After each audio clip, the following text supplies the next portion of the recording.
તાજેતરમાં જૂનાગઢમાં 47 આગાહીકારો ભેગા થયા હતા અને વરસાદનો વર્તારો કર્યો કે 25મી મેથી 31 મે સુધી વાદળા એક્ટિવ થઈ જશે અને પ્રી મોન્સૂન થશે. 6 જૂનથી 11 જૂન સુધી જાહેરાત કરી કે વાવણી લાયક વરસાદ, પછી બીજા તબક્કામાં આખા ગુજરાતમાં વાવણી લાયક વરસાદ થઈ. સદંતર ખોટું અને બેબુનિયાદ થયું છે અને બોગસ સાબિત થયું છે.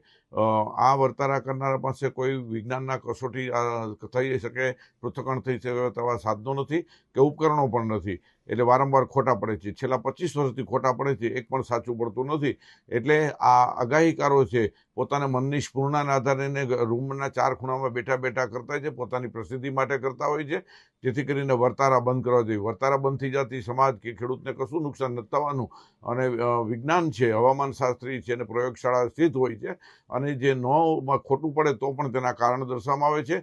જ્યારે આ વર્તારા કરનારો પાસે કશું જ નથી, એટલે સંપૂર્ણ ખોટા પડેલ છે, બેબુનિયાદ થયેલ છે, એને તિલાંજલિ આપવી જોઈએ અને બંધ કરવા જોઈએ તેવી જાથાની માંગ છે. જાથાએ વિરોધ પ્રદર્શિત કાર્યક્રમ પણ જાહેર કર્યો છે. આ આગાહીકારો જેટલા 47 બેઠા તેને આગાહીઓની હોળી કરવામાં આવશે અને હવે પછી તમે આ તુકા બંધ કરી દો તેવી પણ જાહેરાત કરવામાં આવશે.